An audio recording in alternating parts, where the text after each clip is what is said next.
की महिमा में सतगुरु विलास साहब जी ने एक पंक्ति कही है, मुझे बहुत बढ़िया लगता है वो।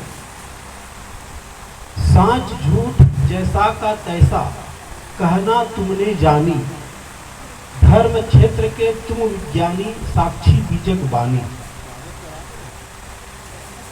सतगुरु के लिए कहते हैं कि सांच झूठ जैसा का तैसा कहना तुमने जानी। आपने सत्य के साथ कभी लाग लपेट नहीं किया। जो सांच है उसको सांच कहा, झूठ उसको झूठ कहा।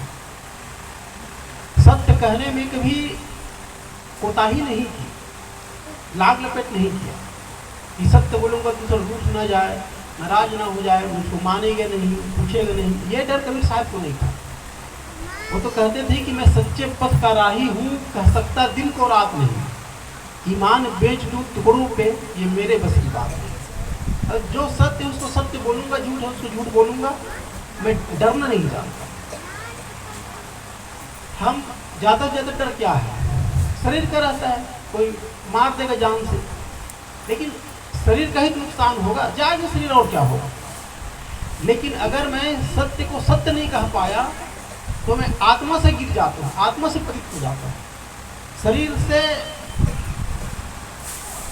गिर जाना मतलब शरीर का हत्या हो जाना कोई बहुत बड़ी हानि नहीं है, लेकिन आत्महत्या होना, आत्मा से पतित होना एक भयंकर हानि है। और इसी कारण से आप लोग सिख गुरुओं को देखे होंगे, जब मुसलमान आक्रांता उनको कैद कर लेते थे और इस्लाम कबूलने के लिए जबरदस्ती करते थे तो उनको मरना स्वीकार होता था, लेकिन कभी स्वीकार नहीं सकते थे। कई गुरुओं को तो आरे से छीन दिए थे, कई गुरुओं को खौलते तेल पर डाल देते थे, खौलते पानी पर डाल देते थे, लेकिन वे संत लोग ये कहते थे कि ये मेरे शरीर को ही मार सकते हैं, बस मुझको मार नहीं सकते, मैं तो अमर हूँ। इस भाव में रहते थे। और शरीर का मरना कोई बड़ी हानि नहीं है, लेकिन आत्मा से अगर मर गया, आत्म पतित हो गया तो सबसे बड़ी हानि। भले उनका शरीर नहीं रहा, लेकिन आज भी जीवित है। तो सतगुरु कबीर साहब ऐसे ही महान संत थे। सांच झूठ जैसा का तैसा कहना तुमने जानी। जो सही है सही है, गलत है गलत है। इतना हिम्मत ना सब में होने की आवश्यकता है। कबीर पंथी में तो बिल्कुल होना चाहिए। हम लोग बहुत बार ना जानते हुए भी सत्य को बोल नहीं पाते, दूसरा नाखुश ना हो जाए। हमें कबीर साहब से सीखना चाहिए।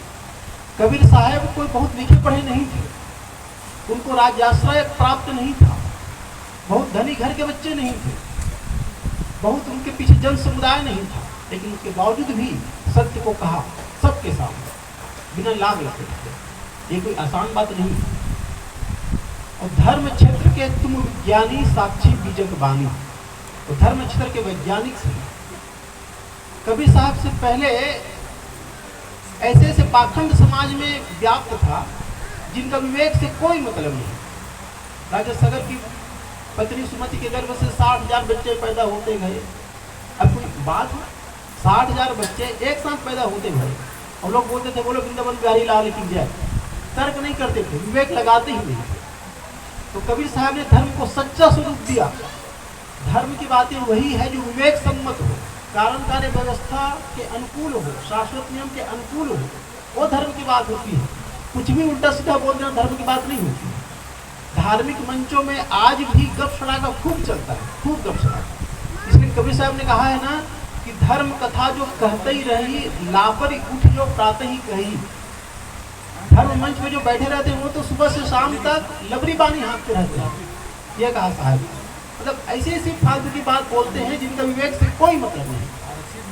अभी कुंवर साहब जी मूर्ति के बारे में बता रहे थे कि बीमार हो गया था। वो जगन्नाथ मूर्ति का है, जगन्नाथ जो मूर्ति है ना कृष्ण की, उनके लिए कहते हैं कोई महोत्सव था तो उनको गर्भगृह से बाहर निकाला गया था। एक बार उसको गोल घुमाते थे मंदिर के और स्नान कराने के बाद उनको फिर गर्भगृह में ले जाते थे।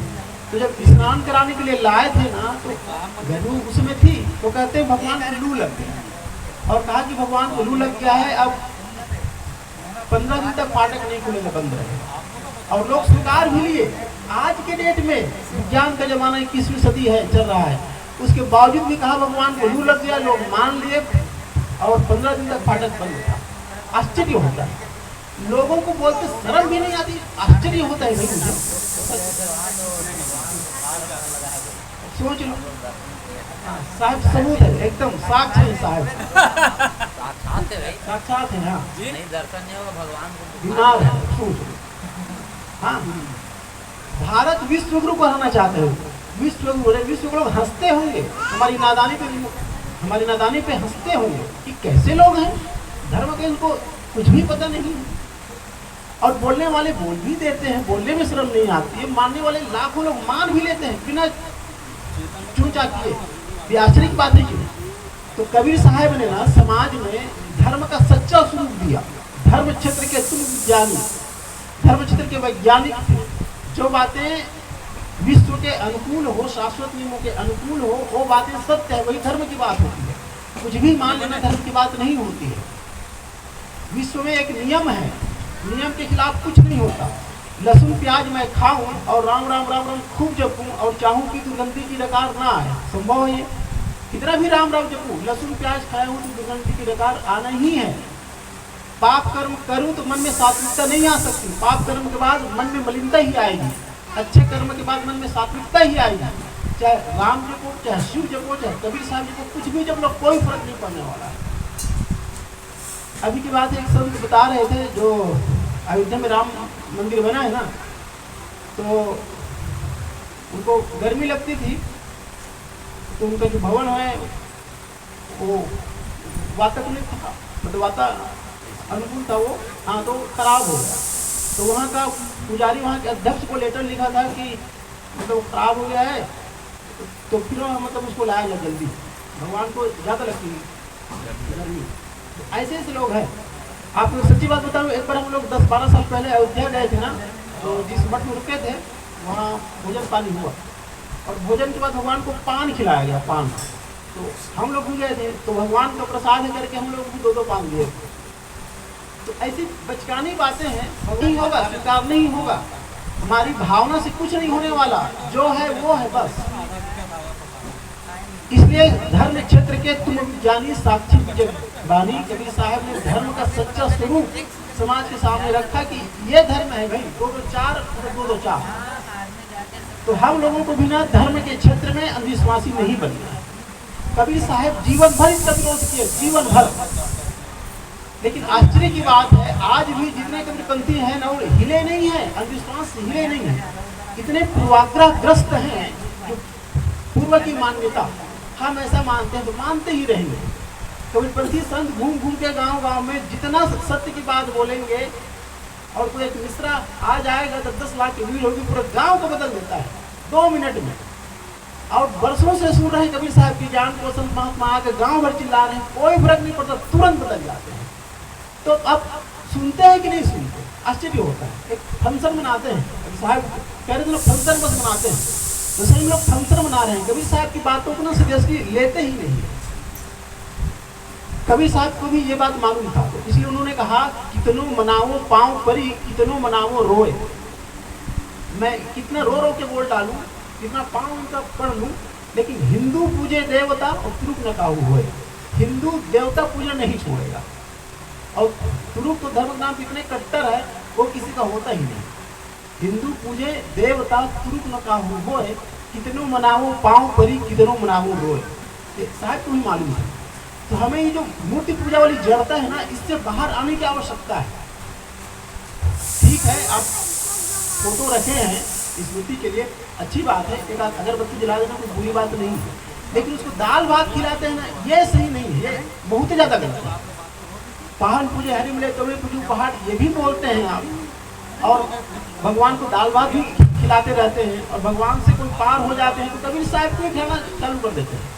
अधिकतम कबीरपंथी कबीर साहब को ही दाल भात खिला देते हैं, दिक्कत ये है। और कबीरपंथी भी हैं, और पावन पूजे हरि में लेकर के बोलते भी रहते हैं। तो हम थोड़े से जागने की जरूरत, जागने की जरूरत। धर्म क्षेत्र के तुम ज्ञानी साक्षी विजयवाणी, तुम धर्म क्षेत्र के वैज्ञानिक हो, और विश्वास नहीं हो तो इसका साक्षी क्या है? बीजक वाणी। आप बीजक को खोल के देखिए, बीजक में एक भी बात आपको ऐसा नहीं मिलेगा जो अंधविश्वास वाला हो, चमत्कार वाला हो, भ्रम वाला हो, एक शब्द नहीं मिलेगा। हर घर में ना बीजक रखना जरूरी है, बीजक है। कबीर साहब का मुख्य ग्रंथ बीजक है, और उसका अध्ययन करने की आवश्यकता है। कोई बीजक रखता भी है ना, तो उसमें दियार खाता रहता है, उसको समय नहीं, फुर्सत ही नहीं। पहले के भैया लोग तो पढ़ भी लेते थे, आजकल के बच्चों को तो बिल्कुल फुर्सत नहीं है।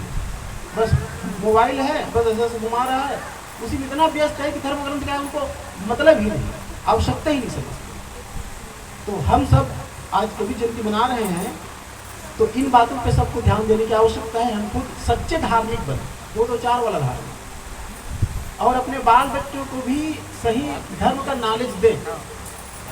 अधिकतम घरों में यह होता है कि हम लोग तो सत्संग में जाते हैं तो हमको थोड़ा बहुत नॉलेज हो भी जाता है, बच्चों को कुछ भी पता नहीं होता, बच्चा दारू पी रहा है।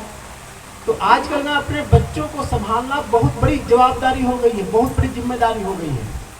हमारे बच्चे संस्कारी हो, हमारे बच्चे का खान पान बढ़िया हो, इस पे सबको ध्यान देना बेहद आवश्यक है। नहीं तो कबीरपंथी आप कहला रहे हैं, आपका बच्चा जाके दारू पी रहा है, इसलिए उनके संग पर भी ना सबको ध्यान देने की आवश्यकता है। और आज का युग माताओं का युग है। मैं तो कहीं भी जाता हूँ ना, तो सत्संगी में जो आते हैं ना सत्संग सुनने के लिए, तो माताओं की संख्या दुगना से भी ज़्यादा होता है, दुगना से। तो आज का युग ना माताओं का युग है, तो माताओं को इस पर और ध्यान देने की आवश्यकता है। बच्चे 5-7 साल तक माताओं के पास ही रहता है, तो उनको कैसे संस्कार उनके दिमाग में भरना है, कैसे अच्छा बनाना है, ये जवाबदारी पिताओं से ज़्यादा माताओं की है। तो इन पे आपको ध्यान देने की आवश्यकता है। माता मदालसा के बारे में कहा जाता है कि अपने 6 बच्चों को साधु बना दिया, लोरी में आत्मज्ञान दे करके, तुम शुद्ध हो, बुद्ध हो, तुम आत्मा हो, तुम विक्षय नहीं हो सकते, ऐसा लोरी में गीत गा गा करके आत्मज्ञानी बना दिया। तो ऐसे ही मदालसा आप सबको बनने की जरूरत है, तभी देश मजबूत होगा। तो माताओं की बहुत बड़ी जवाबदारी है।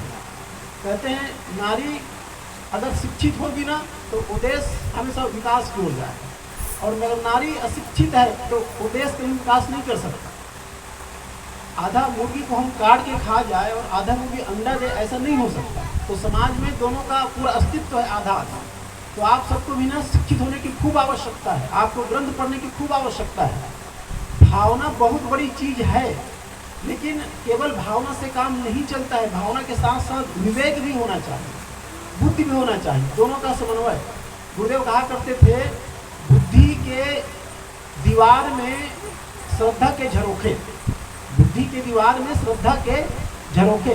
बुद्धि बहुत अच्छी चीज है, लेकिन बुद्धि के साथ साथ श्रद्धा, श्रद्धा बहुत अच्छी चीज है, लेकिन श्रद्धा के साथ साथ बुद्धि, ताकि बुद्धि कोई कुछ भी कह दे और उसको मैं मान लूँ, ये धर्म नहीं होता है। आजकल मैं कहीं भी देखता हूँ, जैसे रामलीला वगैरह नहीं होता है, तो कोई व्यक्ति राम का पाठ किया है, अब वो दारू पीने वाला है, लेकिन बोलता बात तो ठीक है, उनको राम का पाठ दे दिया, तो राम का वो पाठ तो किया, उसके बाद घर घर उनको ले जाता है पूजने के लिए, जबकि जानते हैं वो फलाना का लड़का है और दारू पीता है और कल फिर शाम को दारू पिएगा। लेकिन इतनी श्रद्धा है कि बूढ़े बूढ़े लोग उनको घर घर ले जाते हैं, आरती उतारेंगे, पूजेंगे, बिल्कुल राम मानता। ठीक है, आपकी धर्म प्रति श्रद्धा अच्छी है, लेकिन विवेक भी तो करने की आवश्यकता है ना। वो दारू पीने वाला बच्चा है, उसको इतना आदर की जरूरत नहीं है, इतना पूजने की जरूरत नहीं है।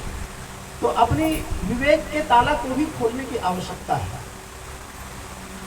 ज्येष्ठ पूर्णिमा की गर्मी में आए गर्मी लेकर, फटकारा सारे दंभी को प्रेम फुहारा देकर। तो कबीर साहब ज्येष्ठ की महीने में आए और ज्ञान की गर्मी लेकर के आए, और ज्ञान की गर्मी ऐसी जिस गर्मी में अंधविश्वास, चमत्कार, भ्रम ये सब जल करके राख हो जाता है। और फटकारा सारे दंभी को प्रेम फुहार देकर, जितने पाखंडी थे, जितने दंभी थे, जो समाज में अंधविश्वास चमत्कार फैला रहे थे ना, उनको डांटा साहब, फटकारा जम, लेकिन प्रेम फुहारा देकर, प्रेम से बोले हुए, फटकारते थे लेकिन प्रेम से। इसलिए एक बार हजारी प्रसाद जी ने कहा है, कबीर साहब के रूप को देखकर नहीं लगता कि उनके दोनों रूप सेम है। एक तरफ जब फटकारते हैं ना, पाखंड के खिलाफ बोलते हैं, इतना जम के बोलते हैं, लेकिन जब सत्य की बात बोलते हैं, साधारण बात बोलते हैं, तो कभी कहें कबीर सुनो भाई साधो, कहें कबीर दासन के दास, कहें कबीर सुनो रे भोंदू, बोला नार तुम की हिंदू, मतलब ऐसा से भी बोलते हैं। तो कई बार आश्चर्य होता है कि एक ही आदमी है कि भिन्न भिन्न आदमी है। पाखंड भी इतना खतरनाक बोलता है, लेकिन जब सिंपल बात करते हैं तो इतना सरल होकर के बोलता है। तो ये दो थे कि मतलब एक सिंगल आदमी थे, ऐसा मुझे आश्चर्य होता है। तो हकीकत में जो संत होते हैं ना, वो पाखंड के खिलाफ भयंकर भी होते हैं, लेकिन वो किसी की विरोधी नहीं होते। कभी साहब किसी की विरोधी नहीं थे, ना ब्राह्मण के विरोधी, ना पाखंडियों के विरोधी, वो तो चाहते थे जो समाज के अगुआ लोग हैं ना, वो समाज में दुर्गति ना फैलाए, गलत संदेश ना फैलाए, वो समाज को अच्छा संदेश दे ताकि स्वस्थ समाज की स्थापना हो। ये साहब चाहते थे। तो कोई कभी साहब को विरोधी ना समझे, तो संत है भाई, वो सबके भला चाहते हैं। कबीरा खड़ा बाजार में सबकी मांगे खैर, ना कहूँ से दोस्ती ना कहूँ से बैर, ऐसे संत थे। तो ऐसे महान संत जो सबका भला चाहते हैं, सबका खैर चाहते हैं, उनकी वाणियों को सबको सुनना चाहिए। वो केवल कबीरपंथी के नहीं थे, वो पूरे समाज के हैं। जितने महापुरुष होते हैं ना, वो उसी मत के नहीं होते, पूरे समाज के होते हैं। तो सबको ना ऐसे महान संतों को सुनना चाहिए, उनके ग्रंथों को देखना चाहिए, अध्ययन करना चाहिए, जीवन में उतारना चाहिए और फैलाना भी चाहिए। आप लोग ये कहते हैं कि सत्य ज्ञान को फैलाने की जवाबदारी संतों की है, हम तो गृहस्थ हैं, ऐसा नहीं है, सबकी जवाबदारी है। जब एक कंपनी वाला आता है और दो का मतलब ज्वाइंट बनाता है ना, एक को जानकारी हो गया, 2 फीट जोड़ता है, 2 फीट जोड़ता है, तो एक कंपनी वाला 2 जोड़ के लाखों को अपना अनुयायी बना लेता है, तो क्या आप लोग नहीं फैला सकते? सबको फैलाना चाहिए, ज्ञान की बातों को फैलाने की जिम्मेदारी सब पे है, तो सब फैलाएं। आप लोग कबीर जयंती के पावन महोत्सव में आए, सत्य की बात को सुने। आप लोगों को बहुत बहुत धन्यवाद देते ही अपनी वाणी में विराम देता हूँ। बोलिए सद्गुरुदेव की जय। साहेब बंदगी साहेब।